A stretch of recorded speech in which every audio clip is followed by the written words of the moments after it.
역사와 사물을 보는 두 시각이 있는데 직선적 시각과 곡선적 시각입니다.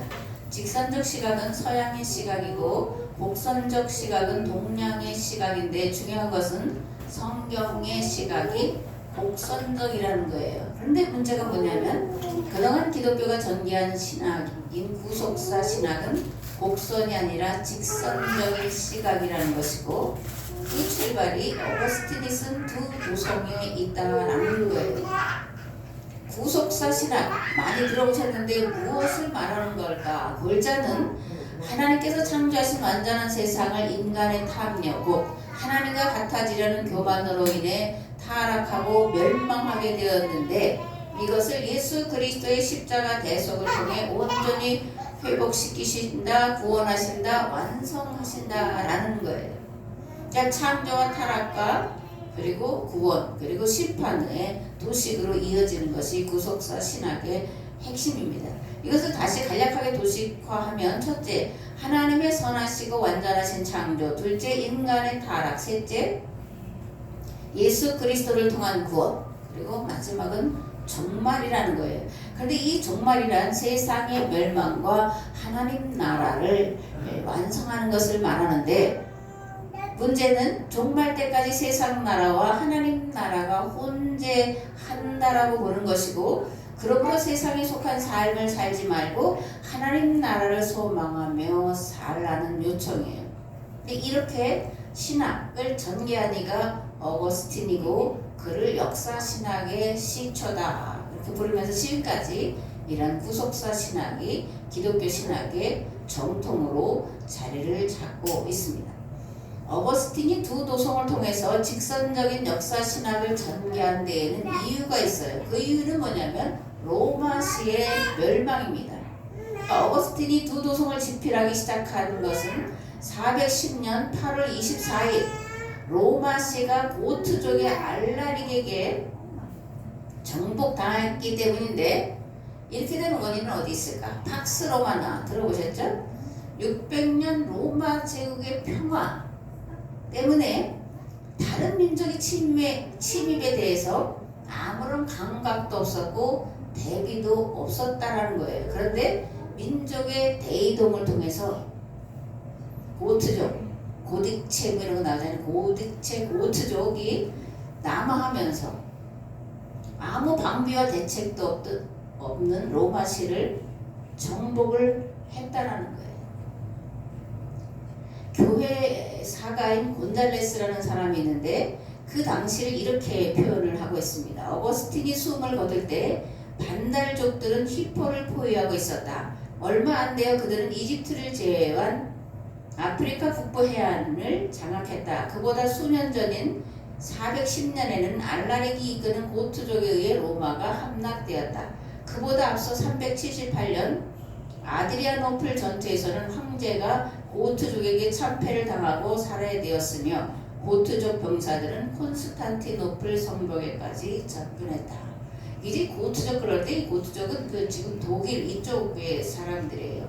그 당시 로마 제국 사람들은 이 고트족이든 뭐 선비족이든 무슨 족이든 이런 사람들을 야만인으로 취급을 했었는데 그들에 의해서 로마시가 정복을 당하게 된 거예요.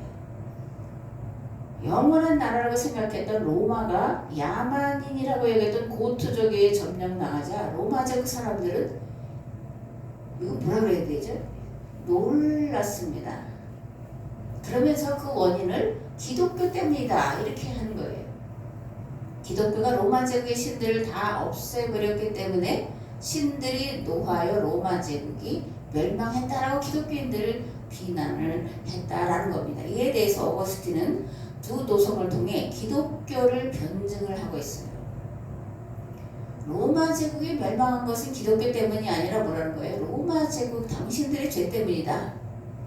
그리고 결과론적으로 로마 제국은 하나님의 도성이 아니다 라는 겁니다. 이 하나님의 도성과 세상 도성으로 나누는 이분법적인 접근, 이게 이제 두 도성의 핵심인데 그게 문제라는 거예요. 헬라 철학은 하늘과 땅을 나눕니다. 거룩한 것과 속된 것을 나눠요. 이러한 이 헬라의 이분법적인 사고, 특별히 신플라톤 철학에 의거해서 어거스틴이 두 도송이라고 하는 책을 쓰면서 역사 신학을 전개했고, 그것이 오늘날까지 이제 서양 신학의 토대를 이루고 있다라는 거예요. 성경은 곡선적 시각이고 이론론입니다. 근데 반대로 뭐예요? 헬라나 다른 세상 나라의 모든 철학은 다 이론론이고 직선적인 사고방식을 가지고 있는데, 특별히 유럽 세계가 그런 세계관을 가지고 있습니다. 요한계시록에 보면 이렇게 이제 사도 요한은 말합니다. 주 하나님이 이르시되 나는 알파와 오메가라. 알파가 따로 있고 오메가가 따로 있다라는 것이 아니라 나는 알파요 오메가라는 거예요. 이제도 있고 전에도 있었고 장차 올 자요 전능한 자다. 이렇게 사도 요한은 요한계시록 1장에 시작하면서 말씀을 하고 있습니다.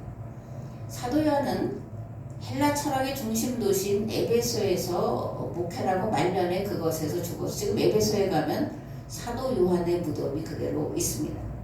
이런 헬라 철학의 이원론의 중심 도시인 에베소에서 사도 바울을 뭐라 한다는 거예요? 하나님은 시작이며 마침입니다. 처음이며 마지막이고 태초부터 계셨고 지금도 살아서 역사를 주관하시는 하나님이십니다 라고 선언을 하고 있다라는 겁니다. 아멘. 오늘 우리는 21세기를 살아가고 있습니다.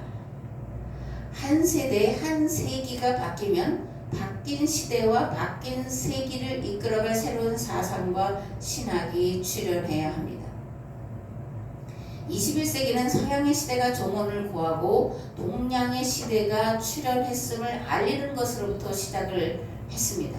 서양의 시대가 종언을 구했다는 말은 헬라 철학의 이원론에 기초한 서양 기독교와 신학이 종언을 구했다는 말이고, 동양 기독교, 동양 신학의 시대가 열렸다는 것이고, 이는 한국의 시대요. 한국인의 정신과 가치관과 역사관 그리고 신관이 세상 역사를 바꿀 그런 시대가 도래했다는 말과 같은 것이요. 이는 우리 민족이 세상 역사를 바꾸어 나아갈 역사적 사명 앞에 서 있다는 것과 같은 말이요. 사명은 그 세상 구원에 대한 무한 책임을 말한다라는 겁니다. 이 책임이 너무 크고 중차대하기에 등골이 서늘해지고 털들이 쭈뼛쭈뼛 서는데, 이것을 한자 수고로 말하면 모골소면, 모골이 소면하다 이런 표현을 쓰잖아요. 그죠? 등골이 바짝 서고 서늘해지고 털들이 쭈뼛쭈뼛 서면서 한 그런 소름 끼치는 그런 두려움을 이제 모골이 소면하다 이렇게 표현하는데, 오늘 우리가 이렇게 모골이 소면한 시대에 살고 있다라는 겁니다. 그렇다면 우리의 무엇이 21세기를 변화시킬 사상과 가치관과 사고일까? 지난주에도 우리 역사에 대해서 제가 길게 말씀을 드렸는데, 오늘도 마찬가지로 우리의 사상, 가치관, 신앙에 대해서 말씀을 드리는데, 우리의 사고의 출발점은 이론론이라는 데 있어요. 그리고 곡선적 사고라는 데 있습니다. 서양의 기독교 신학의 핵심이 삼위일체죠. 그죠? 성부와 성자와 성령이 한 분 하나님이시다. 그렇게 하늘에 신의 삼위일체를 말하는데, 그런데 우리는 어떤 사상을 가지고 있냐? 천지인 합일 사상을 가지고 있습니다. 이건 하늘과 땅과 인간이 합일, 하나다라는 거예요. 그러니까 하늘의 삼위일체 그리고 인간의 삼위일체가 있는데, 서양은 하늘의 신의 하나님의 삼위일체를 말하고 있고, 우리는 그 하나님과 인간과 자연의 삼위일체 합의를 말하고 있다라는 거예요. 그리고 이것이 추구하는 바의 결국이 뭐냐? 이상과 현실의 조화라는 겁니다. 이상은 종교예요. 그죠? 하늘의 가치, 거룩한 가치고, 현실은 이 땅의 육체로 살아가는 우리의 삶을 말하는데, 우리 민족이 추구하는 이 천지인 합의는 이상과 현실의 조화를 추구하고 있다는 것이, 이것을 성경의 언어로 말하면 뭐가 될까요? 이 땅에 하나님 나라 실현이다라는 겁니다. 본디 우리 민족은 하늘과 땅이 나뉘어 있다고 생각하지 않았습니다. 하늘이 이 땅에 임하도록 해야 한다고 생각했는데, 그것이 홍익인간이요 제세이와 사상이라는 겁니다. 예배 시작하기 전에 우리가 이제 신경을 고백했죠. 사도신경. 사도들이 고백한 고백이다 그런 건데 이 신경은 하나만 있는 게 아니에요. 성경에는 이제 사도신경이라는 이름으로 들어와 있지만 우리가 고백을 하지만 근데 로마 신경도 있고 니케아 콘스탄티노플 신경도 있고 아타나시우스 신경도 있습니다. 이것 외에 여러 가지 신경들이 있는데 우리 이제 사도신경, 사도들이 고백하는 그런 신앙이다 해서 사도신경을 고백을 하고 있는데 이런 신경은 박해시대의 산물이에요. 그리고 세례 교인을 교육하기 위한 교재로 사용되었는데 그 권위를 사도들에게 두고 있다. 그래서 사도신경 이렇게 이제 우리가 부르고 있습니다. 이 로마 신경, 니케아 신경, 아타나시우스 신경 등이 있는데 제가 이제 아타나시우스 신경 일부를 여러분들에게 소개를 하겠습니다. 한번 생각을 해보세요. 인격을 혼동해서도 안 되고 본질을 분리해서도 안 된다. 한 분 성부와 또 다른 분 성자와 또 다른 분 성령이 존재한다. 그러나 성부와 성자와 성령은 동일한 신성과 동등한 영광과 함께 영원한 위엄을 가진다. 성부의 본성이 바로 성자와 성령의 본성이다. 성부도 피조되지 않았고 성자도 피조되지 않았고 성령도 피조되지 않았다. 성부도 무한하고 성자도 영원하고 성령도 영원하다. 그러나 영원한 본질은 셋이 아니라 하나만 존재한다. 그와 같이 피조되지 않은 본질이나 무한한 본질도 셋이 아니라 하나만 존재한다. 이제 아타나시우스 신경 안에 있는 아타나시우스 신경은 길어요. 그 안에 있는 앞부분을 제가 발췌를 한 건데 이걸 축약하면 뭐가 될까요? 하나님은 한 분이시라는 고백을 이렇게 어렵고 복잡하게 이제 기록을 하고 있는데 그러면 이렇게 어렵고 복잡하게 고백을 하고 있고 반복해서 고백을 하고 있을까? 여러 요인이 있는데 첫 번째로 이 교부들이라는 이 교부들은 본래는 헬라 철학자였다라는 거예요. 그런데 기독교로 들어오면서 헬라 철학을 그대로 가지고 와서 신학을 전개했다라는 겁니다. 두 번째로 이단 사상이 출몰했기 때문에 이 삼위일체 교리가 나왔어요. 헬라인의 입장에서 보면 영육이원론인데, 그죠? 영은 선하고 육은 악한 건데 인간 예수, 그죠? 보통 인간 예수 이렇게 말하는데 예수님이 어떻게 하나님일 수 있냐 그래요. 인간이 어떻게 신일 수 있냐? 그러면서 너희 기독교인들은 삼신을 믿는다. 성부신, 성자신, 삼신을 믿는다. 이렇게 이제 반박하는, 그래서 단성론자들이 나오는 거죠. 예수님은 인간일 뿐이다. 한쪽에서는 예수님은 신일 뿐이다. 이렇게 이제 말하는 단성론자들이 등장하면서 초대교회에 굉장히 어려움이 이제 생겼는데 이런 문제들을 해결하기 위해서 삼위일체 신학을 전개를 하는 거예요. 우리도 삼위일체를 어떻게 이해를 해야 될까? 어렵다. 그냥 믿어라 이렇게 저도 알았고 그렇게 배웠고 그렇게 가르쳤는데 이게 이제 한계에서 나오는 거라는 거죠. 신학과 교리는 시대의 산물이에요. 특별히 이단 사상을 막아내기 위해서 만들어진 건데 삼위일체 교리는 특별히 예수님이 인간이냐 신이냐라고 하는 그 문제 때문에 이제 이렇게 삼위가 일체다 한 분이시다 이렇게 이제 교리로 만들었다는 겁니다. 세 번째로 이들은 회심을 했는데 예수님을 그리스도로 만났다라는 거예요. 그리고 거기서 멈췄다라는 겁니다. 예수님을 그리스도로 경험하고 그 다음에 예수님을 하나님으로 경험해야 되는데 그래서 삼위가 있는데 같고 뭐 동일 본질이고 뭐 이렇게 말하지 않고 예수님이 하나님이시다라고 말했어야 되는데 그렇게 할 수 있는 철학적인 바탕이 그들에게는 없었다라는 겁니다. 또 예수님을 하나님으로 경험하지 못했기 때문에 삼위일체라고 이렇게 복잡하고 어렵고 이해하기 난해한 그냥 믿어라라고 하는 삼위일체 교리를 만들어냈다라는 겁니다.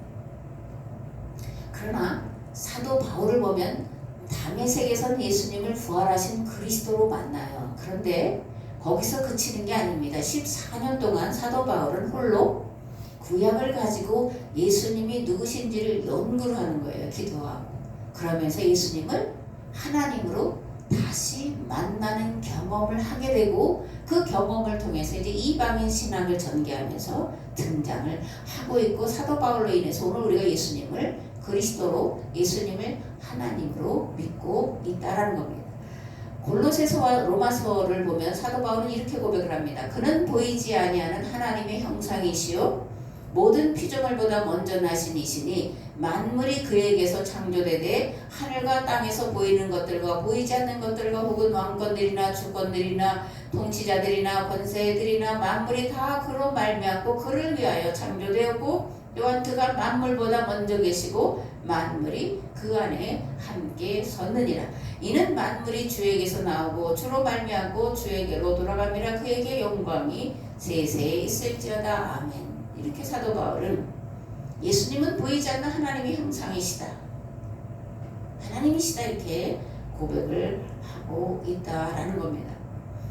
이를 통해서 우리는 사도 바울이 부활하신 예수님을 만났을 때 다메섹의 그죠? 경험은 그리스도로 만나는 것이고 그 다음은 창조주 하나님으로 만났다라는 것을 알 수가 있습니다.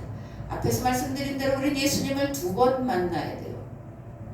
첫 번째 회심의 단계에서 예수님이 내 죄를 대속하시기 위해서 십자가에서 죽으신 대속의 주 그리스도로 만나야 됩니다. 두 번째로 예수님을 창조주 하나님으로 만나야 돼요. 로고스이신 하나님, 모든 만물의 근원이시고 근본이신 하나님으로 만나야 합니다. 그럴 때에 서양신학의 한계 또는 구속사 신학의 한계에서 벗어날 수가 있습니다. 그리고 온 세상 구원에 대한 책임을 우리에게 하나님께서 주셨다는 것을 깨닫게 됩니다. 개인 구원 차원이 아닌 세상 구원 차원으로 확대가 되었죠. 이것이 교회와 성도의 사명과 책임으로 받아들이게 된다는 거예요. 주기도문에서 우리는 이렇게 고백합니다. 먼저 하나님의 나라와 그의 의를 구하라. 그죠? 먼저 하나님의 나라와 그의 의를 구하라. 이 말씀은 구속사 신학으로는 이해하기가 어려워요. 그러나 개약사라고 하는 신학으로 볼 때에 이 말씀이 무슨 말씀인지를 우리가 바르게 깨달아 알 수 있다는 거예요. 개인 구원이 아니라 세상 구원이다. 인간만이 아니라 모든 만물의 구원을 위해서 교회와 성도가 존재한다. 성경은 그것을 말하고 있다라고 이해하게 된다라는 겁니다. 마태복음 6장에 보면 이렇게 되어 있습니다. 오늘 있다가 내일 아궁에 던져지는 들들도 하나님이 이렇게 입히시거든 하물며 너희일까 보냐. 믿음이 적은 자들아, 그러므로 염려에 이르기를 무엇을 먹을까 무엇을 마실까 무엇을 입을까 하지 말라. 이는 다 이방인들이 구하는 것이라. 너희 하늘 아버지께서 이 모든 것이 너희에게 있어야 할 줄 아시느니라. 그런즉 너희는 먼저 그의 나라와 그의 의를 구하라. 그리하면 이 모든 것을 너희에게 더하시리라. 뜻이 하늘에서 이루어진 것 같이 땅에서도 이루어지이다. 너희는 먼저 그의 나라와 그의 의를 구하라. 같은 맥락의 말씀이라는 것을 알 수가 있습니다. 아멘. 21세기를 새롭게 변화시킬 사상은 그래서 서양 사상도 서양 기독교도 아니라는 거예요. 왜냐하면 서양 사상과 서양 기독교 신학의 뿌리가 동일하게 헬라 사상이고 그 근본이 이원론이기 때문에 그렇다. 성속 이원론, 영육 이원론, 선악 이원론, 이원론이 헬라 사상의 근본이다. 그래서 이것으로는 세상을 바꿀 수가 없다. 21세기를 새롭게 변화시킬 수 없다라는 거예요. 서양의 시대가 저물었고 동양의 시대가 시작된 지 벌써 24년, 그죠? 4분의 1이 지나갔습니다. 그런데 교회는 아직도 서양 신학과 서양 기독교의 어두운 그늘에서 벗어나지 못하고 있다는 데 문제가 있는 거예요. 미몽에서 벗어나야 된다. 요즘에 뭐 계몽령 뭐 이런 말을 하는데 본래 우리 민족이 가진 것이 계몽이에요. 모든 가운데 있는 세상을 밝게 하자. 빛으로 하늘의 도로 깨우치자. 이게 이제 계몽인데 본래 우리가 가진 것이 이제 계몽이라는 것을 우리 계몽의 민족이다. 그래서 그런 이유를 알고 쓰는지 모르겠지만 어쨌든 얼른 정신을 차리고 어두움과 미몽에서 벗어나야 합니다. 어떻게 벗어날 수 있냐? 말씀과 기도에 전념할 때에 성령님의 도우심으로 벗어나게 될 줄을 믿습니다. 아멘. 예수님이 사도 요한이 이제 물러나고 난 다음에 등장을 하시는데, 그러므로 새로운 시대는 세례 요한이 등장하면서 이미 시작을 한 거잖아요. 근데 여전히 유대인들은 유대교 율법의 미몽에서 벗어나지 못하고 있었고, 특별히 이제 신학자들이라고 하는 율법학자들, 서기관들이라고 하는 이들이 옛 것에 머물러 있었고, 그래서 예수님은 이들을 무섭게 이제 책망을 하고 있죠. 화 있을진저 저주받아라 이렇게 이제 책망을 하시는데, 왜냐? 또 비어 이르시되 새 옷에서 한 조각을 찢어 낡은 옷에 붙이는 자가 없나니, 만일 그렇게 하면 새 옷을 찢을 뿐이요 또 새 옷에서 찢은 조각이 낡은 것에 어울리지 아니하리라. 새 포도주를 낡은 가죽 부대에 넣는 자가 없나니, 만일 그렇게 하면 새 포도주가 부대를 터뜨려 포도주도 쏟아지고 부대도 못쓰게 되리라. 새 포도주는 새 부대에 넣어야 할 것이니라. 너희들은 지금 새로운 시대가 도래해서 내 입을 통해서 새롭게 해석되는 그 말씀으로 가르치고 살아야 되는데, 너희들은 새 부대도 준비하지 않고, 그래서 헌 부대에 새 것을 담으려고 하지 않지만, 담으면 부대도 망가뜨려지고 포도주도 망가뜨려진다, 이렇게 이제 말씀을 하고 있음을 보게 됩니다. 21세기를 담아낼 새 부대, 반복하는데 우리 민족이 가진 가치관, 신앙, 역사관이라는 거예요. 제가 이제 여러 번 반복하고 이제 또다시 한번 정독을 해야 되겠다 그런 책이 하나가 있는데, 책 제목은 생각이 안 나는데 그것을 쓴 분이 이제 도원 유승국이라는 분이에요. 근데 이분은 이제 정신문화 원장을 역임하신 그런 분입니다. 그분이 두꺼워요. 그 책이 500쪽인가 600쪽인가 이렇게 되는 큰 책인데, 거기에서 이제 이렇게 말을 하고 있는 부분이 있습니다. 한국의 건국신화는 홍익인간을 그 이상으로 하고 있다. 이 홍익인간이란 한국인을 의미하기보다는 한국인이 믿는 하나님을 뜻한다.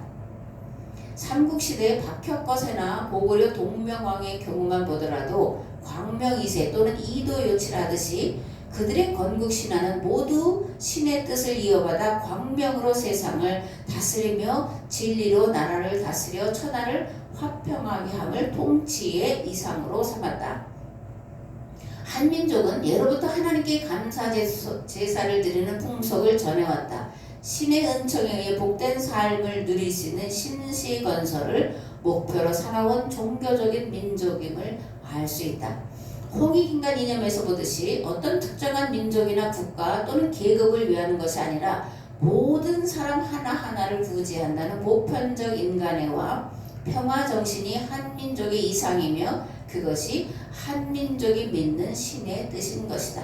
둘째로, 한국인의 신관에서는 상대적 이원성과 융화적 일원성을 볼 수 있다. 이거는 이제 심판하신 하나님, 용서하신 하나님, 이렇게 이제 성경의 언어로 말을 할 수가 있는데, 하나님의 양면이다 이런 표현이에요. 상대적 이원성과 융화적 일원성이라는 말은 신관 구조를 다시 살핀다면 그것은 신의 뜻에 의한 신시를 이루어 세상을 밝고 성스럽게 하고, 이로써 사람들이 저마다의 인권과 자유를 누리는 이상세계를 건설고자 하는 것이다.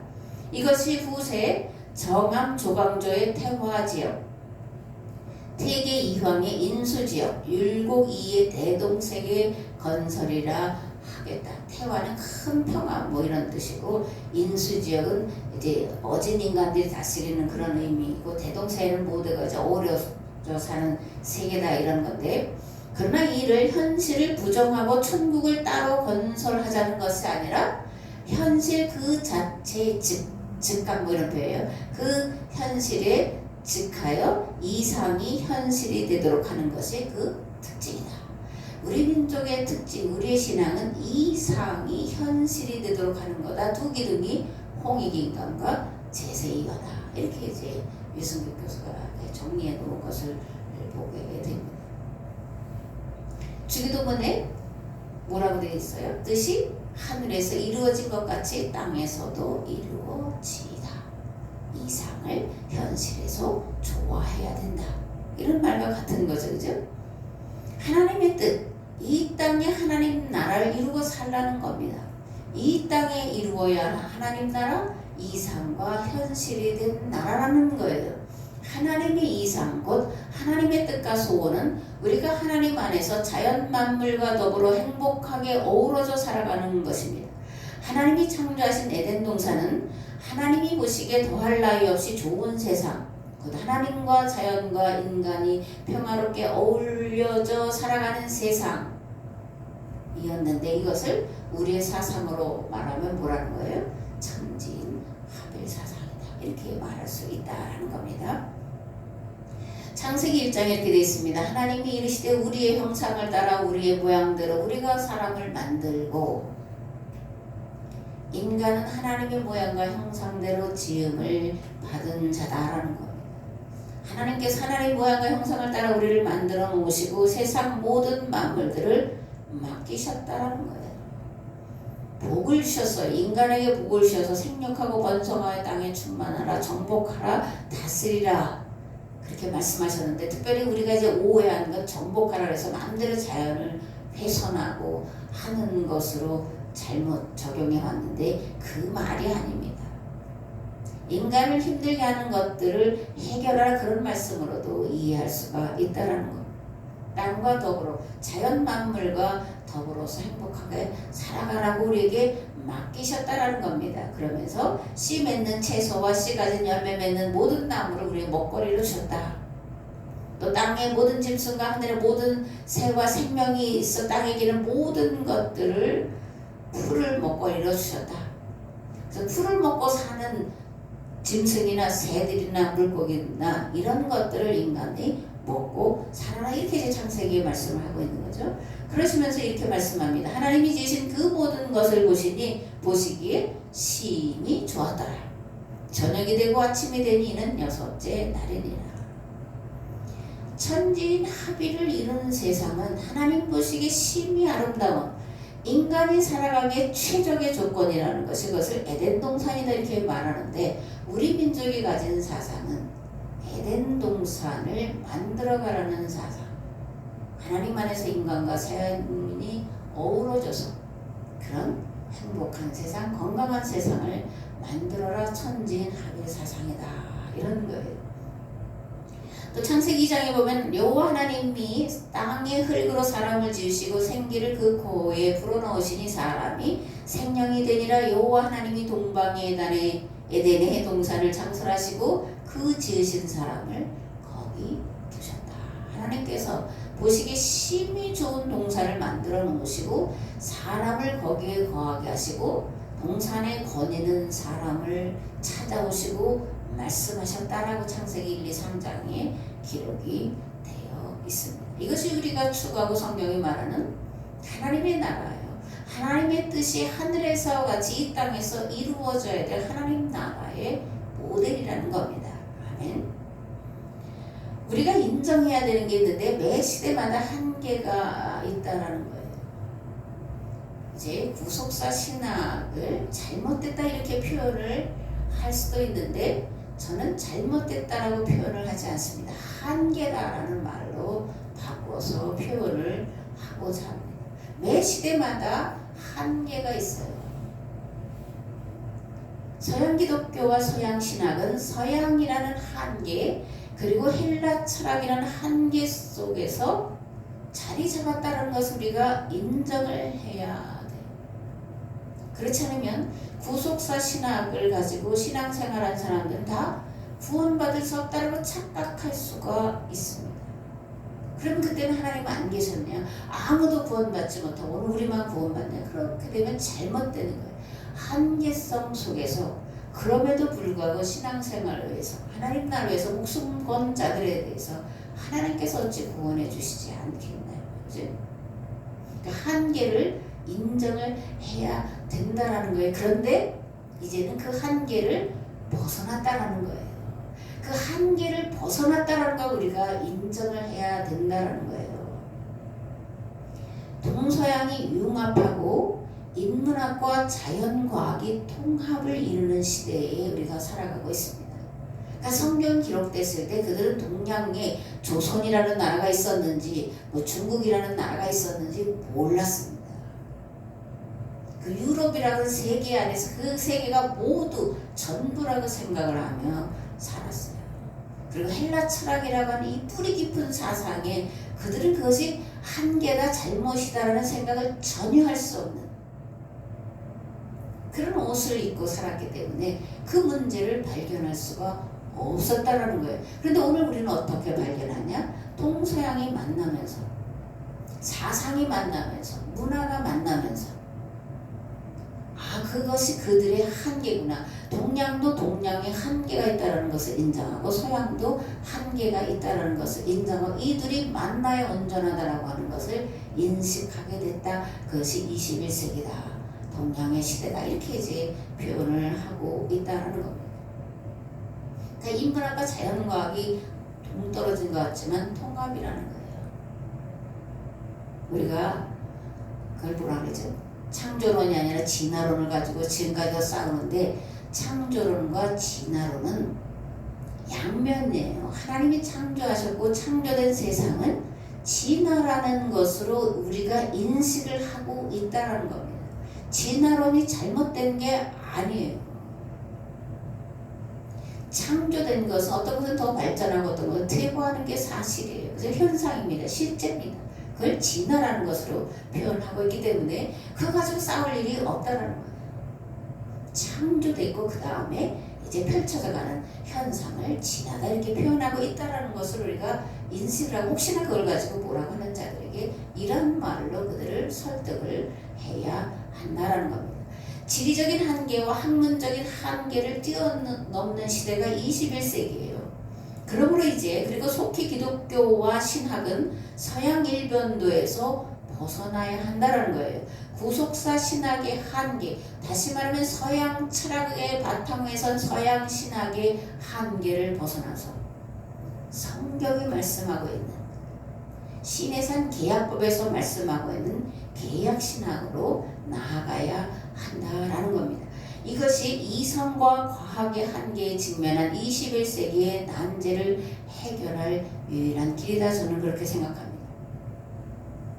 교회가 존재하고 성도가 존재해야 할 근거가 이 땅의 하나님 나라 건설인데 이 땅이 이루어가야 할 하나님 나라는 땅에 살아가는 모든 사람이 죄와 사망과 질병의 굴레에서 벗어나 그리스도이신 예수님 안에서 구원의 삶을 살아가도록 만드는 것인데 그렇게 될 때에 우리 주님께서 다시 재림의 주로 오셔서 세상을 창조하실 것이기 때문에 통합된 사고를 가지고 열린 사고를 가지고 특별히 성경이 말씀하시는 본래의 의미를 찾아내서 그 본래의 의미와 목적과 뜻을 따라 이루어 가야 되는데 거듭 말씀드리지만 우리의 가진 사상과 성경과 너무나 일치하고 있고 우리의 홍익인간 그 신앙, 그 신앙이라고 이제 유수부 교수는 말하잖아요. 그 홍익인간 신앙, 우리가 믿는 하나님은 홍익인간의 하나님이다.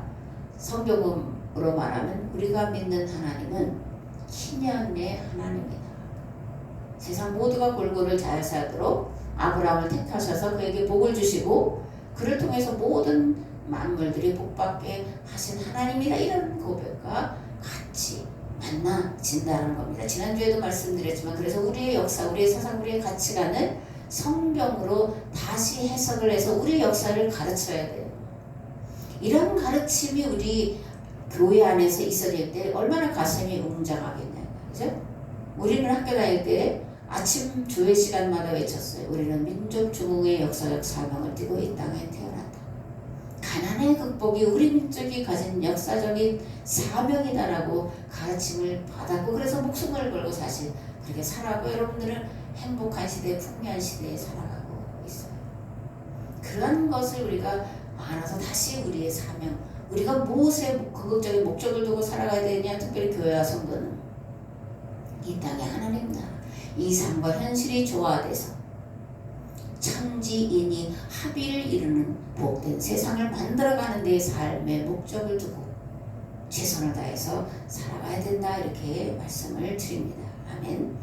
오늘 함께 나눌 말씀은 고린도후서 11장인데 1절에서 15절 말씀을 봉독을 하겠습니다. 원하건대 너희는 나의 좀 어리석은 것을 용납하라. 청하건대 나를 용납하라. 내가 하나님의 열심으로 너희를 위하여 열심을 내노니 내가 너희를 정결한 처녀로 한 남편인 그리스도께 드리려고 중매함이로다.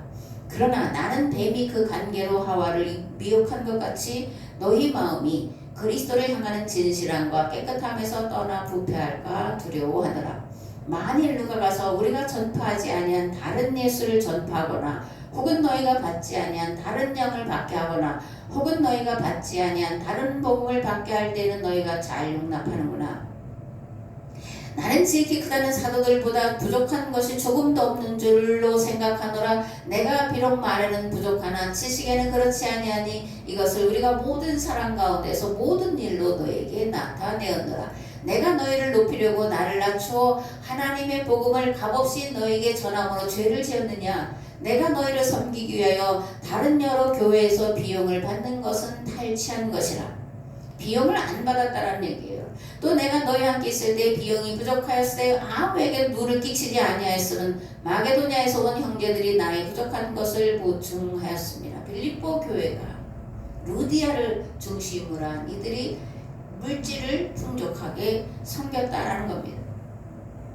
내가 모든 일에 너에게 폐를 끼치지 않기 위하여 스스로 조심하였고 또 조심하리라. 그리스도의 진리가 내 속에 있으니 아가야 지방에서 나의 이 자랑이 막히지 아니하리라.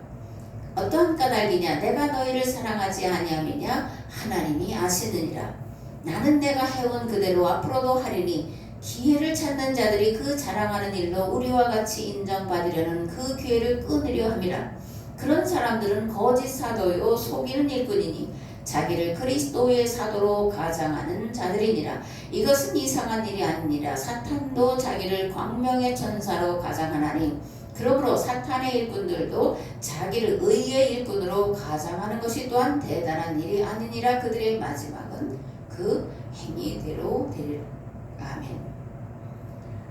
사도 바울은 자신의 사도직을 여전히 믿지 않는 자들에게 고린도후서 12장에서 이렇게 내가 부활하신 예수님을 그리스도로 그리고 하나님을 만났다 이렇게 이제 그 경험을 소개하는데 이렇게 소개합니다. 무익 하나만 내가 부득불 자랑하노니 주의 환상과 계시를 말하리라. 내가 그리스도 안에 있는 한 사람을 아노니 그는 14년 전에 셋째 하늘에 이끌려간 자라. 그가 몸 안에 있었는지 몸 밖에 있었는지 나는 모르거니와 하나님은 아시느니라. 내가 이런 사람을 아노니 그가 몸 안에 있었는지 몸 밖에 있었는지 나는 모르거니와 하나님은 아시느니라. 그가 낙원으로 이끌려가서 말로 표현할 수 없는 말을 들었으니 사람이 가히 이르지 못할 말이로다. 내가 이런 사람 위하여 자랑하겠으나 나를 위하여는 약한 것들 외에 자랑하지 아니하노라. 3인칭 화법으로 쓰고 있잖아요. 그죠? 내가 이런 사람한테 그 사람이 누구라는 거예요?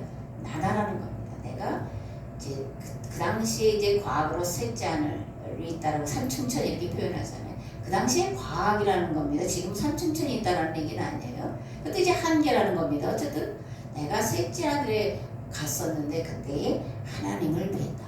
근데 내가 이걸 자랑하지 않는다. 이렇게 이제 말하면서 나는 나의 약한 것을 자랑한다. 이렇게 말합니다. 왜 이런 말을 하냐? 10장에 보면 사도 바울의 외모를 보고 비난하고 평가하는 자들이 있었기 때문에 그런 거예요. 어떻게 평가라고 비난했냐? 그의 편지들은 무게가 있고 힘이 있으나 그가 몸으로 대할 때는 약하고 그 말도 시원하지 않다. 이렇게 평가하고 비난하고 조롱하는 자들이 있었다라는 거예요. 우리가 아는 대로 사도 바울은 눈도 나쁘고, 그죠? 키도 크지 않고 매부리 코에 대머리에 자랑할 만한 것이 하나도 없는 그런 사람이에요. 그러니까 그 외모를 보면 신뢰할 만하기가 참 어려워. 그래서 외모만 평가하는 사람들이 편지들은 무게가 있는데 그를 몸으로 직접 볼 때는 참 말도 약하고 시원치 않고 별별 이렇다 이렇게 평가를 했다는 거예요. 그래서 이들에게 사도 바울이 뭐라고 말하냐? 떠나 있을 때 편지들로 말하는 것과 함께 있을 때 행하는 일이 같은 것임을 알아라. 편지에 힘이 있는데 그거를 말하는 내가 힘이 없다고 말하는 건 말이 말이 안 된다. 그죠? 편지로 힘이 있는 것이 내가 그걸 쓴 거고, 그러므로 내 안에 그리스도가 계시므로 힘이 있다, 이렇게 이제 평가하는 자들에게 외모로 평가하지 말라 말하고 있는 겁니다. 또 사도 바울은 거짓 사도와 참 사도를 비교해서 말씀하고 있는데, 이거는 이제 고린도 전서부터 계속돼서 이어주는 그런 이야기예요. 사도 바울이 말하는 거짓 사도요, 속이는 일꾼이요, 그리스도의 사도로 가장하는 자들, 누구를 말하는 걸까? 새로운 시대가 이미 도래했음에도 불구하고 여전히 옛 것을 고수하고자 하는 자, 바리새파에서 개종한 그리스도인들, 할례를 받아야 구원받는다고 말하는 자들, 이들을 거짓 사도요, 속이는 일꾼이요, 그리스도의 사도로 가장한 사탄의 종이다, 이렇게 사도 바울이 말하고 있다라는 겁니다. 그러면서 사탄도 자기를 광명의 천사로 가장한다. 너희들에게 와서 유대교 율법을 지켜야만 구원받는다라고 말하면서 내가 그리스도의 일꾼이야, 하나님의 종이야, 이렇게 말하는데 실상은 뭐라는 거예요? 사탄의 종이야, 마귀의 종이야, 이렇게 말을 하고 있다라는 겁니다. 하나님의 종과 사탄의 종, 무엇으로 구별할 수 있을까? 첫째로 옛것을 고수하는 자와 새로운 시대의 성경과 역사를 재해석하여 선포하는 것으로 구별할 수가 있습니다. 500년 전의 신학, 500년 전의 교리를 500년 이후에 21세기를 살아가는 자들에 그대로 적용하려고 하는 자들을 제 말이 아니라 사도 바울의 말로 하면 사탄의 종이다, 거짓의 영이다, 이렇게 말하고 있다는 겁니다. 둘째로 한계를 지닌 것, 즉 부분을 전부라고 생각하는 자와 전부를 통해서 부분을 조명하고 한계와 부분에 속해서 살아가는 성도들에게 바르게 살아갈 길과 방법을 제시하는 자로 사탄의 종과 하나님의 종을 구별할 수 있다라는 겁니다. 하나님의 종은 세수를 세 부대에 담아 때를 따라서 내어놓는 집주인과 같아야 합니다. 그리고 항상 온유와 겸손으로 옷 입고 있어야 합니다. 항상 깨어 기도하며 기도 가운데 하나님의 뜻을 분별하고자 애쓰는 삶을 살아야 합니다. 이는 성도도 마찬가지입니다. 가정일이든 직장일이든 하나님 앞에 사는 하나님의 일이라는 자각을 가지고 최선을 다해야 한다라는 거예요. 호람데오, 하나님 앞에서라는 겁니다. 네오, 네이는 하나님을 말하는 거예요. 호람데오, 하나님 앞에서. 이마고 데이는 하나님의 형상. 이 성도가 갖춰야 될 두 기본 자세가 있는데 뭐예요? 호람데오와 이마고 데이라는 거예요. 우리는 우리의 삶을 통해서 그리스도의 편지요, 그리스도의 향기로 드러나야 한다라는 겁니다. 이건 세상 일이니까, 속된 일이니까 대충 해도 되고 안 해도 되고가 아니라 그 일도 다 하나님의 일이기 때문에 하나님 앞에서 최선을 다해야 된다.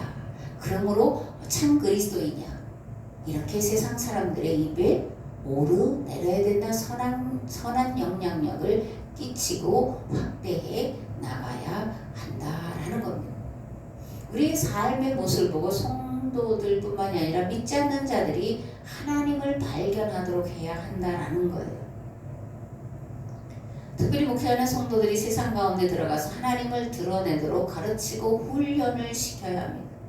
어두움과 혼돈과 무질서 가운데 길 잃은 세상과 사람들을 빛과 생명과 구원으로 이끌어내도록 가르치고 훈련을 시켜서 세상으로 내보내야 한다는 거예요. 그리고 이 일은 목회자뿐만이 아니라 성도도 마찬가지로 한 마음과 한 뜻이 돼요. 하나님 앞에서 하나님의 모양, 하나님의 형상, 하나님을 드러내도록 힘쓰고 애써야 한다라는 거예요. 그렇게 살고자 하는 마음을 가질 때, 그런 생각을 하고 늘 살아갈 때 하나님께서 우리 가운데 성령을 충만하게 보내셔서 영향력이 극대화되도록 이끄신다라는 거예요. 여러분들에게 세상 만물을 맡기신다라는 거예요. 그렇게 아니하실지 우리가 어떻게 하겠습니까?